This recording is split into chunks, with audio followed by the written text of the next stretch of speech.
গতিকে ভাগৱতৰ কথা আপোনাহক মহামহন্তক আমি অনুৰোধ জনাইছোঁ, বিনম্ৰ অনুৰোধ, য'তেই ভাগৱতৰ কথা শুনিবলৈ যায়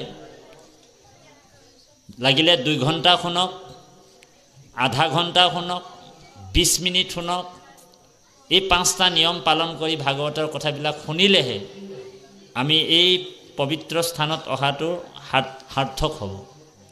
আমাৰ অকণমান অসমীয়া শব্দবিলাক ইফালে ইফালে হ'ব পাৰে। আপোনালোক আমাৰ উপাধিটো চাই গম পাই গ'ল যে আমি কণাবুচৰি মানুহ বুলি। হৰি ৰাম। গতিকে শব্দবিলাক আপোনালোক নিজেই পুনাই ল'ব। গতিকে সেইকাৰণে ভাগৱতৰ শ্ৰোতা 2 প্ৰকাৰৰ উল্লেখ আছে। শ্ৰোতা ভাগৱতৰ শ্ৰোতা 2 প্ৰকাৰ কৈছে। এক হৈছে প্ৰবৰ শ্ৰোতা, প্ৰবৰ শ্ৰোতা, আৰু 2 নম্বৰ হৈছে অবৰ শ্ৰোতা। এতিয়া আমি সদায় প্ৰবৰ শ্ৰোতা হ'ব লাগে, অবৰ শ্ৰোতা নহয়। প্ৰবৰ শ্ৰোতাৰ 2টা উদাহৰণ আছে, যেনেকৈ ৰাজহংস।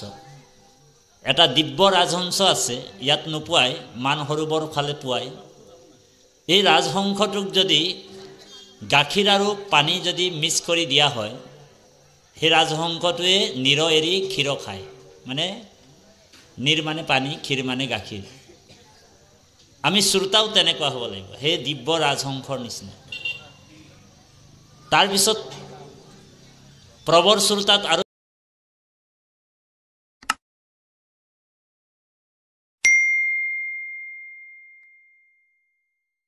এবিধ উদাহৰণ আছে, চাতক নামৰ চৰাই এজনী। চাতক, ভাগৱতত উল্লেখ আছে সেই চৰাইজনীৰ নাম। চাতক নামৰ চৰাইজনী এনেকুৱা, তেওঁ এটা যোগী হয় চৰাইজনী।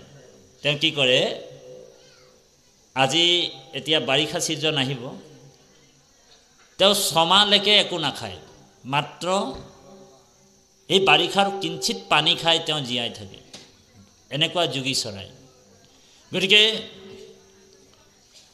সেই চাতক নামৰ চৰাইজনী যেনেকৈ ধ্যানত বহি 6 মাহ দিন পাৰ কৰি দিয়ে ঈশ্বৰক ভাবি, ঠিক তেনেকৈ আপুনি ময়ো ঈশ্বৰৰ চিন্তা কৰিবলৈ কৈছে। উদাহৰণ দেৱ প্ৰবৰ শ্ৰোতা। আকৌ অবৰ শ্ৰোতা আকৌ 2 প্ৰকাৰ। সেই অবৰ শ্ৰোতা 2 প্ৰকাৰৰ কি কি? এটা হৈছে বৃষ আৰু এটা হৈছে অজ। অজ মানে হৈছে ছাগলী আৰু বৃষ মানে হৈছে ষাঁড় গৰু। আপোনালোক চাব, ক'ৰবাত অখণ্ড ভাগৱত পাঠ হয়, 7 দিনীয়া ভাগৱত পাঠ হয়। ভাগৱতক পাঠকীবৃন্দক মতা হয় নিমন্ত্ৰণ কাৰণে, 7 দিন 7 ৰাতিৰ কাৰণে। পাঠকীবৃন্দই একান্তভাৱে ইমান সুৰ সঞ্চাৰ লগাই সুন্দৰভাৱে জুবিন গাৰ্গৰ নিচিনা পাঠ কৰি থাকে, ধৰি লওক। কিন্তু তাত চাব, কিছুমান আইসকল, আমাৰ ইয়াত নাই, ইয়াৰ কথা নাই কোৱা, কিছুমান আইসকল 10 গৰাকী 20 গৰাকী গ্ৰুপ পাতি পাতি বহি যায়, আৰু ছাগলীয়ে যেনেকৈ লেব লেব লেব লেব লেব লেব লেব লেব কৰি থাকে, তেনেকুৱা লেব লেবাই থাকে। তাৰমানে কৃষ্ণ কথা নিজেও নুশুনে আৰু আনকো ডিষ্টাৰ্ব কৰি থাকে। এনেকুৱা শ্ৰোতা হ'ব নালাগে, কেতিয়াও নালাগে। নহ'লে ইয়াৰ পৰা আপুনি পাপ লৈ যাব। 2টা বস্তু লৈ যাব, ইয়াৰ পৰা পুণ্যও লৈ যাব পাৰে আপুনি, আৰু পাপো কঢ়িয়াই লৈ যাব পাৰিব। কাৰণ ঈশ্বৰৰ কথা ঘোষাত আছে, হৰি কীৰ্তনৰ সময়ে যিজনে থাকে আনৰ কথা পাতি, অন্তকালে নিয়াতক যমদূতে কৰয় উগ্ৰ শাস্তি। এতিয়া আপুনি মই শাস্তি খাব লাগে যদি কথা পাতিব লাগিব, আৰু যদি নালাগে তেনেহ'লে কথা পাতিব নালাগে যিমান পাৰে। আৰু আসনো কাকো বিচাৰিব নালাগে, নিজে এখন আসন বিচাৰি ধুনীয়াকৈ বহিব লাগিব। শ্ৰোতা তেনেকুৱা হ'ব লাগিব, মানে প্ৰবৰ শ্ৰোতা হ'ব লাগে। তাৰপিছত আৰু এটা অবৰ শ্ৰোতা আছে, বৃষ। বৃষ মানে ষাঁড় গৰু। ষাঁড় গৰুৱে যেনেকৈ গোহালিত পালে গোহালিত শুই যায়, হয়নে? আপোনালোক জানে গোহালিত পালে ষাঁড় গৰুৱে গোহালিত শুই যায়, কাৰোবাৰ বাহনিত পালে বাহনিত শুই যায়, আকৌ কাৰোবাৰ পাকঘৰত সোমাব পাৰিলে পাকঘৰৰ বস্তুবিলাক খাব আৰু তাতো সেই ষাঁড় গৰুটো শুই থাকে। কিছুমান মানুহ আছে বৰ সুন্দৰকৈ চেলেং গামোচা ভকত হৈ আহে, নামলৈ যাওঁ বুলি ঘৰত কৈ আহিব, ৰাস্তাত মানুহবিলাককো কৈ আহে আৰু নামাচাৰ্য যেতিয়া নাম গায় নামঘৰত তেওঁ কি কৰে, এটা খুঁটা নিৰ্বাচন কৰি বহি লয়। নামাচাৰ্য এফালে নাম গাই আছে, তেওঁ ধুনীয়াকৈ ষাঁড় গৰুৱে যেনেকৈ টোপনি মাৰে তেখেতেও বৰ সুন্দৰকৈ টোপনি এটা মাৰি থাকে খুঁটাটোত বহি। আৰু যেতিয়া নামাচাৰ্যই নাম শেষ হ'ল তেওঁ কি কৰিব, প্ৰসাদৰ টোপোলাটো ল'ব আৰু ঔ হৰি ঔ ৰাম ঘৰলৈ গুচি যায়। তো তেনেকুৱাও শ্ৰোতা হ'ব নালাগে, ষাঁড় গৰুৰ নিচিনা হ'ব নালাগে, অজ নিচিনা আমি শ্ৰোতা হ'ব নালাগে। কাৰণ কৃষ্ণ কথা অমৃত সমান বুলি কৈছে, মৃত্যু সঞ্জীৱনী কৈছে দে বাৰু। গতিকে আমি আপোনাসবক এইটো কাৰণে কোৱা হৈছে যাতে য'তে আপুনি ভাগৱতৰ কথা শুনক, লাগিলে আধা ঘণ্টা বা 10 মিনিট শুনক, আপুনি একান্ত মনে শুনিব লাগিব। একান্ত শব্দৰ অৰ্থ হৈছে এক যোগ অন্ত, যোনে একতেই অন্ত হৈ আছে, শেষ হৈ আছে। এক দেৱ এক হেৱ এক অবিনে নাইকে। গতিকে সেই মহান গুৰুজনাৰ যি মহান দৰ্শন, মহান পবিত্ৰ অনুষ্ঠানটিত আপোনাক মোক গুৰুৱে কৃপা কৰি, কৃষ্ণই কৃপা কৰি এই পবিত্ৰ স্থানলৈ লৈ আনিছে। আপুনি আহিম বুলি ক'লেও ইয়ালৈ আহিব নোৱাৰে। কৃষ্ণই কৃপা নকৰিলে আপুনি মই এই পবিত্ৰ স্থানলৈ আহিব নোৱাৰোঁ। এই ৰাম কৃষ্ণৰ কৃপাতে ব্ৰহ্মাৰ ভৈলা জ্ঞান, কৃষ্ণ কৃপা বিনে কাৰ্য সাধিবাক টান, হয়নে? কৃষ্ণৰ কৃপাতে ব্ৰহ্মাৰ ভৈলা জ্ঞান, কৃষ্ণ কৃপা বিনে কাৰ্য সাধিবাক টান। কৃষ্ণ কৃপা নহ'লে আমাৰ ভূঞা বাপে এনেকুৱা মহান অনুষ্ঠানো পাতিব নোৱাৰে। তেওঁৰ প্ৰতি ভগৱানৰ কৃপা আছে, আমাৰ প্ৰতিও ভগৱানৰ কৃপা আছে, ভগৱানে আমাক কৃপা কৰি আছে। সেই কৃপাৰ বশতে আজি আপুনি মই এই পবিত্ৰ অনুষ্ঠানটোত আহি উপস্থিত হৈছে। তেখেতে যদি অহংকাৰ কৰি যদি এই অনুষ্ঠানটো পাতিলেহেঁতেন, ধ্যান দি শুনিব, বৰ গুৰুত্বপূৰ্ণ কথা। তেখেতে ভাবিলেহেঁতেন যে মোৰ টকা পইচা আছে, ঐশ্বৰ্য বিভূতি আছে, ধন টকা পইচা আছে, ভকতসকলৰনো কি কাম, বোলে প্ৰথম ভৰটোত বোলে ভক ভককৈ আহিব, কটোত বোলে কটকটকৈ চুবাই দিব আৰু তটোত বোলে টং টংকৈ ওলাই গুচি যাব। এই ভাৱনাৰে যদি তেওঁ অহংকাৰ কৰি অনুষ্ঠানটো পাতিলেহেঁতেন, তেতিয়া কি কৰিলেহেঁতেন, তেখেতক ৰাতিপুৱাৰ পৰা ভগৱানে দবা পিটা বৰষুণ দি দিলেহেঁতেন আৰু এজনো ইয়াত ভকত উপস্থিত নাথাকিলেহেঁতেন। তেওঁৰ প্ৰতিও কৃষ্ণৰ কৃপা আছে। সেইকাৰণে ভগৱানে আপোনাক মোক ইয়ালৈ পঠিয়াইছে, আপোনাৰ মোৰ কোটি জন্মৰ পুণ্য, সঞ্চিত পুণ্যৰ ফল জন্মান্তৰে ভৱেদ পুণ্যম তদা ভাগৱত লাভে, সংস্কৃত শ্লোকত কৈছে। জন্মে জন্মান্তৰ যাৰ কোটি জন্মৰ পুণ্য, সঞ্চিত পুণ্য আছে, সেইসকল ব্যক্তিয়েহে ভগৱানৰ কথা শুনিব পাৰে বুলি কৈছে। গতিকে মহাপুৰুষ জগতগুৰু শ্ৰীমন্ত শংকৰদেৱে 10ম স্কন্ধৰ আৰম্ভণিতে এই কথাটো শ্লোকটো পদবন্ধ কৰিছে। কি বুলি কৈছে? এই ৰাম শতকোটি জনমৰ হে মহাপাপ ছয়, যিটো মনুষ্যৰ নিৰন্তৰে ভৈলাক্ষয়, হিজন কৃষ্ণ কথা অশুনিবাক পাৰে, পাপীৰ কাণত কথা হুচি হেন তাৰে। শতকোটি জনমৰ মহাপাপ ছয়, যিটো মনুষ্যৰ নিৰন্তৰে ভৈলা ক্ষয়। হিহিজন কৃষ্ণ কথা শুনিবাক পাৰে, পাপীৰ কাণত কথা হুচি হেন তাৰে। পাপীয়ে কৃষ্ণ কথা শুনিব সুবিধা নাপায়। গতিকে আমি পাঠৰ মাজত সোমাই যাম। পদবন্ধ কৰিছে, কৈছে, আমি অকণমান আগৰ পৰা আহিব লাগিব। পদবন্ধে কৈছে যে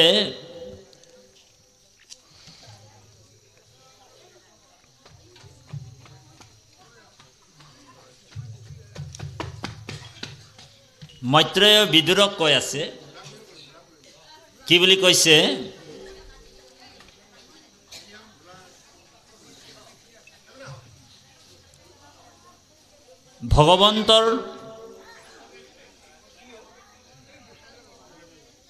ভগৱন্তৰ পৰাই আমি আপুনি সৃষ্টি হৈছোঁ। চাৰি জাতিৰ সৃষ্টি, চাৰি জাতি হয়নে? ব্ৰাহ্মণ মুখৰ পদ্ম হন্তে সৃষ্টি হৈছে, আৰু বাহুৰ পৰা ক্ষত্ৰিয়, আৰু উৰুৰ পৰা বৈশ্য হয়নে? আৰু চৰণ পদকমলৰ পৰা শূদ্ৰৰ সৃষ্টি হৈছে বুলি কৈছে। সেইকাৰণে চাৰি জাতিৰ পিতা ভগৱান কৃষ্ণ। গতিকে এই চাৰি জাতিৰ পিতা কৃষ্ণক যোনে চিনি পালে, গীতাত কৈছে, হে অৰ্জুন, যিজনে মোক জানিলে, মানে কৃষ্ণক জানিলে, তাক আৰু জানিবলৈ বাকী নাথাকে। সেইকাৰণে গীতাৰ এটা সংস্কৃত শ্লোকত কৈছে, বহুনাম জন্মনা অন্তে জ্ঞানবান মামো প্ৰপদ্যন্তে বাসুদেবম সর্বম ইতি সো মহাত্মা সো দুর্লভ। বহুনাম জন্মনা অন্তে জ্ঞানবান মামো প্রপদ্যন্তে বাসুদেবম সর্বম ইতি সো মহাত্মা সো দুর্লভ। বহুত সাধনাৰ ফলত, কোটি জন্মৰ সাধনাৰ ফলত কোনোবা এজন মোৰ ভকত হ'ব পাৰে, কোনোবা এজন ব্যক্তিহে মোৰ ভকত হ'ব পাৰে। কোটিৰ মাজত গুটি। গতিকে আপোনাসৱ মহামহন্ত আজি যে ভগৱানৰ ভকত হ'ল, কিয় হৈছে? তাৰমানে কোটি জন্মৰ পুণ্যৰ ফলত কৃষ্ণই কৃপা কৰি যেতিয়া মানুহৰ জন্ম আপোনাক দিছিলে, ভাগ্যোদয়ে বহু জন্ম সমৰ্জিতে, আৰু সেই নৰহৰিৰ পাই কিনি কৃষ্ণ দয়া কৰি আপোনাক মোক এই হৰি ভক্তিটো ভগৱানে কৃপা কৰি আমাক দিছে। গতিকে সেই চাৰি জাতি পিতা ভগৱানে আমাক সেই পৰমাত্মা ঈশ্বৰক ভক্তি কৰি যাতে এই ভৱ সংসাৰ পাৰ কৰাৰ এটা উপায় দিছে। এই মায়াৰ পৰা, ঈশ্বৰৰ যিটো প্ৰবল মায়া, যিটো মায়াৰ দ্বাৰা ভগৱন্ত এই জগতক সৰ্জন, পালন আৰু সংহাৰ কৰি আছে। এই ত্ৰিগুণাত্মিক মায়াটোৱে হৈছে ভগৱন্তৰ নিজা মায়া। জীৱ, ব্ৰহ্ম আৰু মায়া, এই তিনিটা বস্তু। জীৱ আমি, আৰু মায়া হৈছে ভগৱন্তৰ দ্বাৰা এটা পৰ্দা, আৰু সেই পৰ্দাৰ পিছফালে আছে ব্ৰহ্ম। ব্ৰহ্ম মানে নাৰায়ণ। সেইকাৰণে সেই মায়াটোৰ পৰা আপুনি মই মুক্ত হ'বৰ কাৰণে ভগৱন্তই আমাক উপায় দি থৈছে। ভগৱন্ত মায়াৰ পৰা আপুনি মই পাৰ হ'ব লাগিব। গীতাত কৈছে শ্লোকত, হে অৰ্জুন, দৈবী ঐষা गुणमयी मम माया दुरत्तया दैवी ऐसा गुणमयी मम माया दुरत्तया এই ত্ৰিগুণাত্মিক মায়াৰ দ্বাৰা মই সংসাৰখন পৰিচালনা কৰি আছোঁ গতিকে হে অৰ্জুন তুমি এই মায়াটো অতিক্ৰম কৰিব লাগিব পাৰ হ'ব লাগিব এটো মোৰ প্ৰবল মায়া মই সত্য বস্তুটো ঢাকি অসত্য বস্তুটোক প্ৰকাশ কৰি আছোঁ সেইকাৰণে অৰ্জুনক কৈছে দৈবী ऐसा গুণময়ী মম মায়া দুৰত্তয়া তেতিয়া অৰ্জুনৰ প্ৰশ্ন হ'ল যে প্ৰভু এই তোমাৰ মায়াটো পাৰ হ'বলৈ হ'লে তুমিয়ে মোক বুদ্ধি দিব লাগিব কেনেকেনো মই পাৰ হ'ব পাৰিম তেতিয়া ভগৱান কৃষ্ণই অৰ্জুনক কৈছে হে অৰ্জুন মামেব প্ৰপদ্যন্তে মায়ামেতম তৰন্তি তে মামেব প্ৰপদ্যন্তে মায়ামেতম তৰন্তি তে যিসকল ব্যক্তিয়ে সম্পূৰ্ণৰূপে মোৰ ওচৰত শৰণাপন্ন হয় আশ্ৰয় লয় সেই জীৱবিলাক মোৰ মায়াৰ পৰা উদ্ধাৰ হ'ব পাৰিব গতিকে আপোনালোক সকলোৱে শৰণ ল'লে আপোনালোক মায়াৰ পৰা এতিয়া পাৰ পাইছে বোলে কেনেকৈ পাৰ পাইছে তাৰ এটা মই সৰু সুৰা উদাহৰণ দিম বাৰু তো গতিকে এই মায়াটো ভগৱান নিজেই কৈছে এই অবস্তুক দেখাবন্ত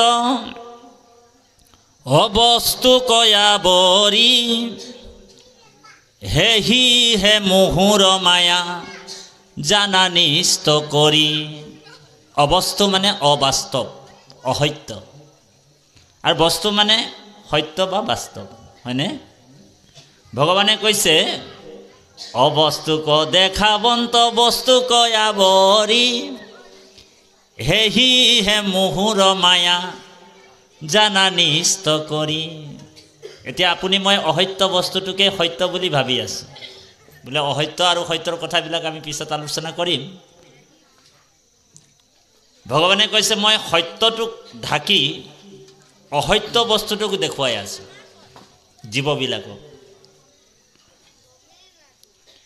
সেইকাৰণে ভগৱানে কৈছে যে এই সত্য বস্তুটোক পাবলৈ হ'লে কি কৰিব লাগিব ভগৱন্ত মাধৱৰ অভয় চৰণে শৰণে পখিলে যিটো কায় বাক্য মনে কায় বাক্য মন এই তিনিটা বস্তু যদি জীৱ আত্মাই যদি ঈশ্বৰক সমৰ্পণ কৰিব পাৰে কি কায় মানে দেহাটো বাক্যটো আৰু মনটো যদি মোৰ ওচৰত জীৱবিলাকে অৰ্পণ কৰিব পাৰে ভগৱান কৃষ্ণই কৈছে ভগৱন্ত মাধৱৰ অভয় চৰণে শৰণে পখিলে যিটো কায় বাক্য মন ঈশ্বৰ মাধৱে তাংক কৰিলন্ত দায়া তৰয় দুৰ্ঘুৰ ইটো ঈশ্বৰৰ মায়া সেইজনে ঈশ্বৰৰ মায়াৰ পৰা মুক্ত হ'ব পাৰিব তাৰ বাহিৰে মায়াৰ পৰা মুক্ত হোৱাৰ আৰু উপায় নাই এতিয়া কথা হ'ল কি উদাহৰণটো আমি দি দিছোঁ এতিয়া কায় বাক্য মানে আমি সমৰ্পণ হ'ব লাগিব সম্পূৰ্ণৰূপে আশ্ৰয় ল'ব লাগিব সাৰেণ্ডাৰ হ'ব লাগিব সম্পূৰ্ণৰূপে আপুনি মই আশ্ৰয় লৈছোনে ভগৱান কৃষ্ণৰ ওচৰত কেনেকৈ আশ্ৰয় লৈছোঁ আমি আশ্ৰয় ল'ব লাগিব সম্পূৰ্ণৰূপে ভগৱানে কৈছে যে মোৰ মায়াটো কেনেকুৱা যেনেকৈ এজন জালুৱা মানে মাছমৰীয়া মানুহ এজন জালুৱাই এক আঁঠু পানীত জাল মাৰিবলৈ গ'ল পানীত নদীৰ পানীত নামি গ'ল আৰু তেওঁ জালখন যেতিয়া মাছ মাৰিবৰ কাৰণে জালখন পেলালে